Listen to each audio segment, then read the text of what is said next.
Baik, Assalamualaikum warahmatullahi wabarakatuh. Perkenalkan, nama saya Nur Ismi Aisyah. Di sini saya akan menjelaskan mengenai demokrasi liberal. Demokrasi liberal adalah sebuah sistem pemerintahan di mana memiliki banyak sekali partai. Pada masa ini, kebijakan politik dipegang oleh politik sipil atau kekuasaan negara berada di tangan Perdana Menteri. Sedangkan Presiden hanya menjadi kepala negara saja dan tidak memiliki kekuasaan untuk menjalankan roda-roda kepemimpinan.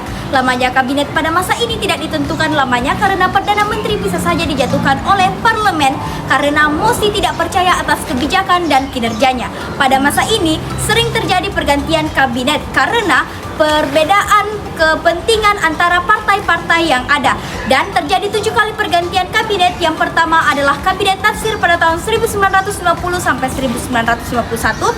Yang kedua, kabinet Sukiman pada tahun 1951 sampai 1952. Yang ketiga, kabinet Wilopo pada tahun 1952 sampai 1953. Yang keempat, kabinet Ali Sastro Amijoyo pada tahun 1953 sampai 1952. Yang kelima, kabinet Burhanuddin Harahap pada tahun 1955 sampai 1956.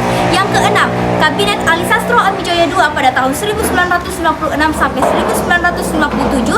Dan yang ketujuh adalah kabinet De Juanda pada tahun 1957 sampai 1959. Assalamualaikum warahmatullahi wabarakatuh. Perkenalkan, nama saya Nur Khalisa Munir. Saya akan menjelaskan dampak yang ditimbulkan akibat pergantian kabinet yang terlalu cepat. Yang pertama, kabinet tidak sempat menjalankan program kerjanya. Yang kedua, pergerakan di berbagai daerah. Yang ketiga, kepercayaan rakyat pudar kepada pemerintah.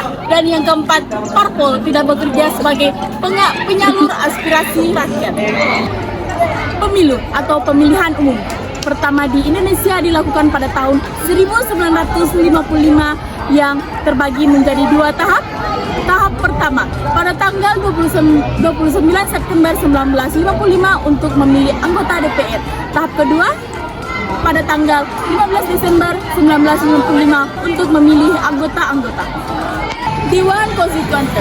Konstituante adalah lembaga negara Indonesia yang ditugaskan membentuk Undang-Undang Dasar atau Konstitusi baru untuk menggantikan Undang-Undang Dasar 1950. Menggantikan Undang-Undang Dasar 1950 pada tanggal 20 November 1956 dilakukan sidang untuk merancang undang-undang, namun penyebab kegagalan. Yang pertama, partai duduk di konstitusi memiliki ideologi yang sukar dipadukan partai Islam menghadapi dasar negara Islam, non-Islam menghendaki dasar negara Pancasila. Yang kedua, masa reses tidak adanya sidang, fraksi yang menyatakan tidak akan menghadiri sidang lagi. Assalamualaikum warahmatullahi wabarakatuh.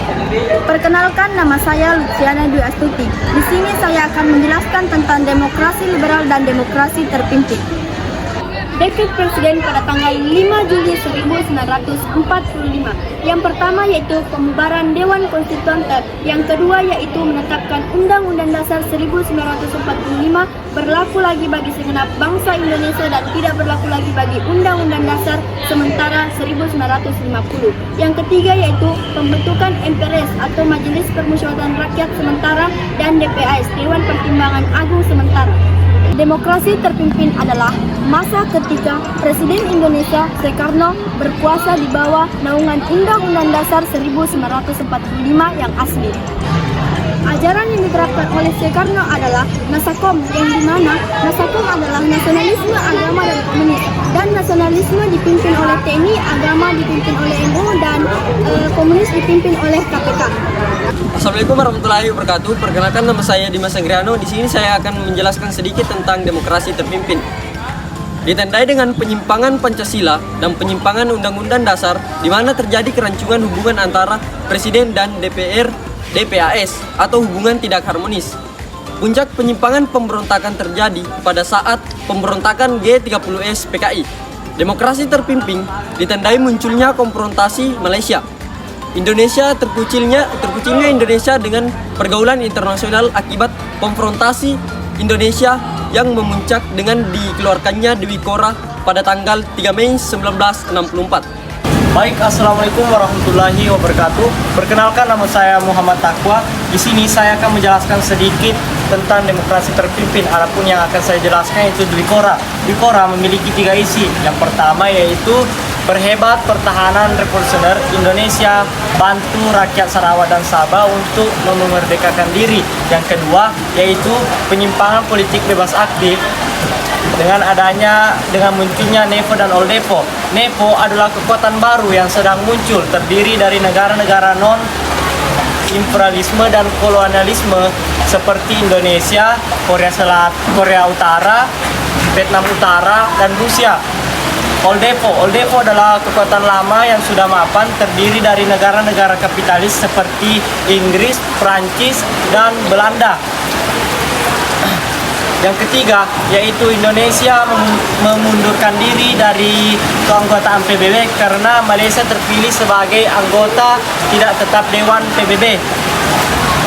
Konfrontasi Indonesia dan Malaysia terjadi pada tahun 1963 sampai 1964. Pembentukan Federasi Malaysia terdiri dari Malaysia, Singapura, Sarawak, dan Sabah.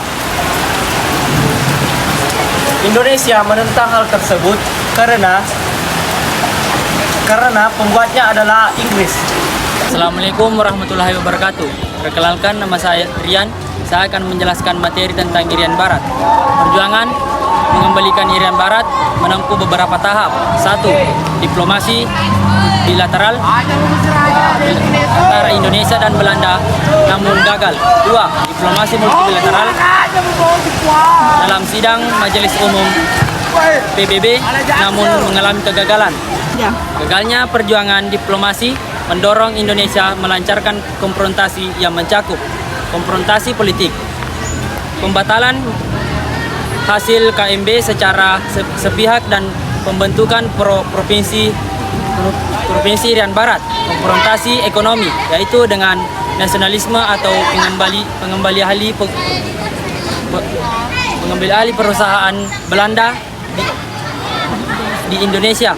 Konfrontasi militer diawali dengan dikomandakannya Trikora atau Tri Komando Rakyat pada tanggal 19 Desember 1961. Assalamualaikum warahmatullahi wabarakatuh. Perkenalkan, nama saya Jumedil. Saya akan menjelaskan tentang isi Trikora. Isi Trikora dibagi menjadi 3, yaitu yang pertama, gagalkan pembentukan negara boneka Papua buatan Belanda. 2. Kibarkan sang merah putih di Irian Barat. Yang ketiga, bersiaplah untuk mobilisasi umum guna untuk mempertahankan kemerdekaan dan kesatuan tanah air dan bangsa. Komando Mandala mempersiapkan operasi di Irian Barat menggunakan 3 tahap. Yang pertama yaitu infiltrasi, yang kedua eksploitasi, dan yang ketiga konsolidasi. Gencarnya persiapan opera militer akhirnya dapat membuat Belanda ke meja perundingan di markas besar PBB di New York pada tanggal 15 Agustus 1962. Kedua, belah pihak menandatangani persetujuan yang dikenal New York Agreement. Berdasarkan persetujuan New York dan Papera, Irian Barat kembali ke tangan Indonesia. Assalamualaikum warahmatullahi wabarakatuh. Perkenalkan, nama saya Arman. Di sini saya akan menjelaskan mengapa Belanda menginginkan Irian Barat. Yang pertama, wilayah Irian Barat akan jadikan tempat penampungan bagi orang yang pro Belanda, tetapi tidak sanggup untuk hidup dan menetap di wilayah Belanda.